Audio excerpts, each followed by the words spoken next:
Hello everybody and welcome back to Jake's RC Stuff, and today we're doing what we call a flight log. Now if you've not seen one of these before, basically when I go flying, which is much less frequent than it should be, I give you an update on what I flew, what happened, and where we go from there.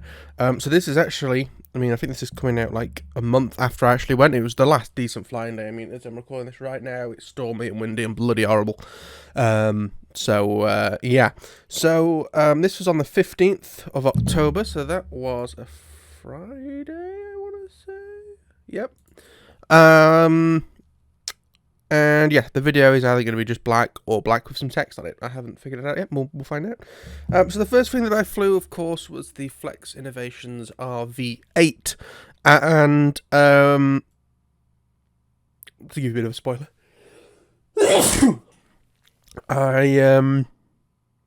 that's now my favourite plane. And it gets so many good compliments from other people who watch how it flies. Super slow takeoff, then a flat circuit using just the rudder at a really low speed, full flap obviously. Go into a half loop and come down at 45 degrees upside down and then do a 2-point roll, so sideways and then level again and pull out. You can do flat spins, although I think on that flight I had it slightly nose heavy, so I have now actually marked the wood where the CFG is, and it needs to go a little bit further back than that to be able to do flat spins actually flat. You can bring it in and do a hover.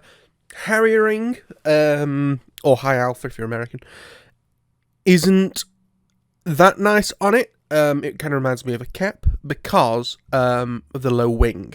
I actually think that it may be better doing Harriers or high alpha with that plane inverted, so it becomes a high wing in retrospect, and be better. But honestly, it's very quickly becoming my favourite model. Nice and easy to put together. It's a nice big model. I can see why people like the Carbon Z Cub from Horizon Hobby and things like that.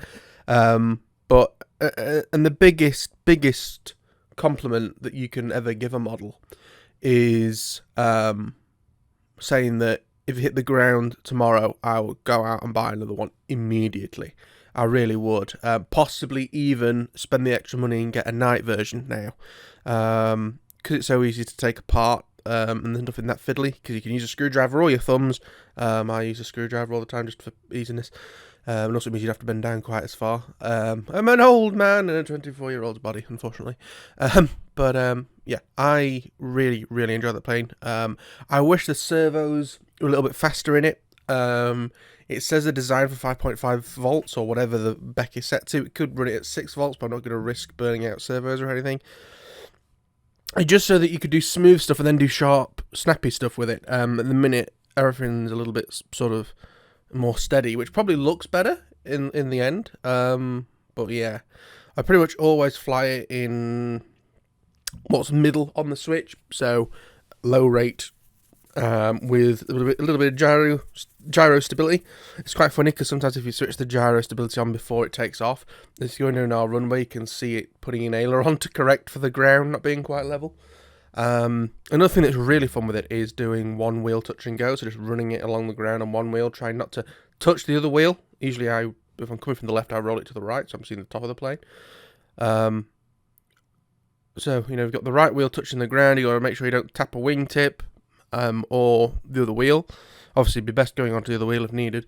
But yeah, it really is a fantastic plane, and it is worth every penny of its £500 price tag. It really is. It is very good.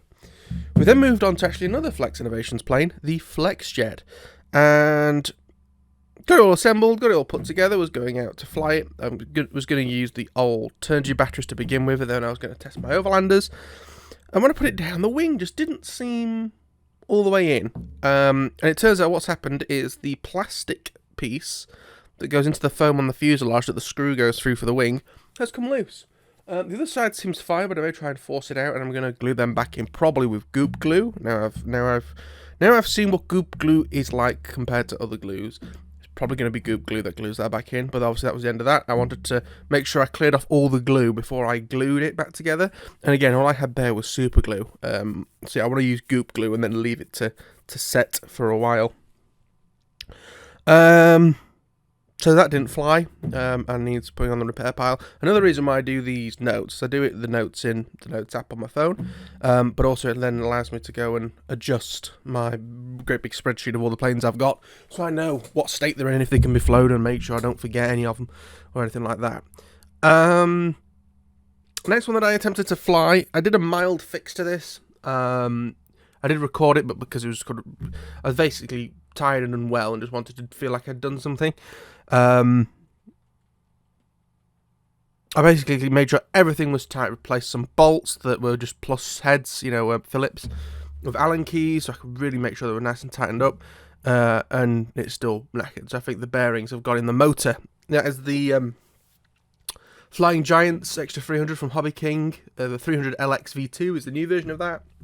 Unfortunately, they don't sell the spare motor for the 300 LX, and I looked on HobbyKing, and the size motor at 650 kV, they don't sell either. So I'm probably going to have to have a look at 4Max, maybe, or somewhere like that for the motor. 4Max, if you're in the UK, is quite a good place for motors. Not exactly the cheapest every time, but then certainly not a bad price. They're not HobbyKing prices, but close as you can get. So that was another one that didn't fly, but at least with that one, it's a nice clip the wings and you unclip the wings, and that was it. Quite nice. A couple of planes, let me just see, because this isn't on my list, but so the Durafly Hyperbipe I've more or less given to my dad at this point. There's something smaller, he likes biplanes. Again, it was like a 35 quid in a HobbyKing sale. Given that to him, test flew it, flies alright. As I say, it was a very good day, so there wasn't much wind. But what's nice is that is a model, because he likes biplanes, and of course they take a bit more rigging up than a normal plane. What's nice about him is that for a while he didn't have a plane that he could just get there and fly, because it's all built up. He can now get there, put a battery in and fly something as soon as he gets there, so he's got a flight out of the way, which is really good. So I've given that model to him, more or less. He's given me plenty of models in the past, and plenty of other stuff, obviously, when I was a kid. So, a 35 quid model. We kind of share receivers as well, so like obviously there's a receiver in there, and I wouldn't have used the 3S 1000 batteries or anything else, so yeah, they're all his as well. I then flew the AXN. So obviously, if you've been on the channel previously, you've seen that I did some work on the AXN, converting it to Radio Master and sorting out the elevator issues that I was having. I flew it, and ultimately the elevator issue was exactly the same. Everything else was fine with it. Did plenty of radio. It was such a non-breezy day.